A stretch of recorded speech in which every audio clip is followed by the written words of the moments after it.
کچھ لوگ لوگوں سے ڈر کے نیک ہوتے ہیں، وہ وقتی طور پہ نیک ہوتے ہیں، جزوی طور پہ نیک ہوتے ہیں۔ اعلیٰ حضرت فاضل بریلوی رحمۃ اللہ علیہ سے کسی شخص نے پوچھا تھا حضور نیک کون ہوتا ہے؟ تو آپ فرمانے لگے جس کی تنہائی صاف ستھری ہوتی ہے، جس کی میں یہاں آپ کے سامنے آیا ہوں تو میں نے آئینے کے آگے کھڑے ہو کے دستار باندھی ہے۔ یہ تھوڑی ہو سکتا ہے کہ یہاں کوئی شخص آئے اسٹیج پہ بیٹھے اور وہ ایسی کمزور بات کرے جس سے لوگ مخالف ہو جائیں، لیکن میری نیکی کا پتہ اس وقت چلے گا جب لوگ مجھے تنہائی میں دیکھیں گے۔ جب میں مسجد میں آ کے سب کے سامنے نماز پڑھوں گا تو ہو سکتا ہے میں 2-3 تسبیحات زیادہ پڑھوں، لیکن پتہ تو تب چلے گا نا جب میں اکیلے میں فجر کی سنتیں پڑھوں گا۔ خبر تو تب ہوگی نا کہ جب میں تنہائی میں اللہ اللہ کروں گا، پھر پتہ چلے گا۔ یہ جو خوف خدا ہوتا ہے نا، خوف خدا، یہ انسان کو کل وقتی نیک کرتا ہے۔ خوف خدا ایک لگام کا نام ہے۔ یہ خوف خدا جب اس کی لگام منہ میں ہوتی ہے نا تو انسان کسی کی چراگاہ میں منہ ڈال ہی نہیں سکتا۔ حضرت جنید بغدادی رحمۃ اللہ علیہ مرید ہونے گئے حضرت سری سختی رحمۃ اللہ علیہ کی خدمت میں، عرض کرنے لگے حضور میرا وظیفہ کیا ہے؟ تو آپ نے وظیفہ دیا۔ چھوٹے بچے تھے اس وقت حضرت جنید، تو وظیفہ دیا، فرمایا بیٹے یہ لفظ تو رٹ لے۔ لفظ کیا تھے؟ فرمانے لگے کہا کر اللہ میرے ساتھ ہے اور اللہ مجھے دیکھ رہا ہے، اللہ میرے ساتھ ہے اور اللہ مجھے دیکھ رہا۔ ورنہ لوگ وقتی طور پہ نیک ہوں گے۔ خوف خدا، اللہ کا ڈر آدمی کو تنہائی کا نیک کر دیتا ہے۔ وہ کسی چھوٹے سے آدمی پر بھی زیادتی کرتے ہوئے ڈرتا ہے۔ کروڑوں روپیہ پڑا ہوتا ہے، کروڑوں روپیہ، لیکن دل میں خوف خدا ہو تو انسان کی طبیعت میں کوئی بھی بے ایمانی داخل نہیں ہوتی۔ لیکن اگر اللہ کا خوف نہ ہو تو لوگ 10 روپے پہ بک جاتے، 20 روپے پہ بکتے، پھر لوگوں سے نظریں بچاتے پھرتے ہیں، لوگوں سے۔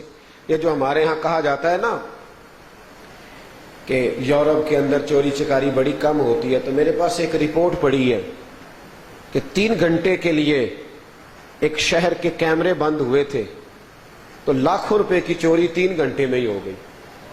تو چاروں طرف کیمرے لگائے گئے ہیں نا، ان سے لوگ ڈرتے ہیں، ورنہ صاحب کیسے ممکن ہے؟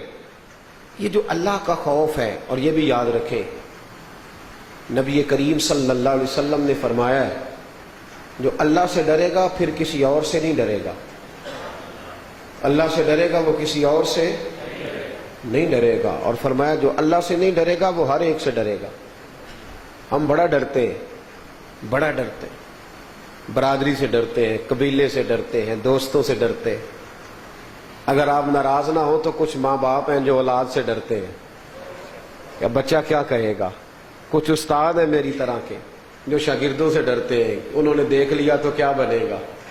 کچھ پیر ہیں اللہ ماشاءاللہ جو مریدوں سے ڈرتے ہیں، اگر یہ بھاگ گئے تو کیا بنے گا، ڈرتے پھر رہے۔ اگر حق بات کہہ دی تو پتہ نہیں کدھر جائیں گے۔ جس نے جانا ہے وہ جائے، بس ہاتھوں سے نہ خدا کا دروازہ چھوٹے نہ مصطفیٰ کا دامن چھوٹے۔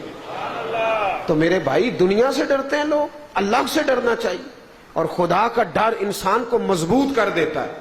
اور دوسری جگہ پہ نبی کریم علیہ الصلوۃ والسلام نے فرمایا یاد رکھنا جو دنیا میں اللہ سے ڈرے گا اللہ اسے قیامت کے دن نہیں ڈرائے گا۔ اسے قیامت کے دن جو دنیا میں ڈرتے ہیں ان کے لیے لا خوف علیہم ولا ہم یحزنون، وہ نہ ڈریں گے نہ ان پر کوئی خوف ہوگا نہ کبھی وہ غمگین ہو۔ اپنے دلوں میں اللہ کا خوف پیدا کریں، اللہ سے ڈرے۔ اگر آپ کا ماتحت تھوڑی دیر کے لیے آپ کا ماتحت ہے اور آپ نے بڑے سخت لفظ کہے ہیں، بیچارہ بول نہیں سکا غریب ہونے کی وجہ سے، لیکن دل وہ بھی رکھتا ہے، دل اس کے سینے میں بھی دھڑکتا ہے۔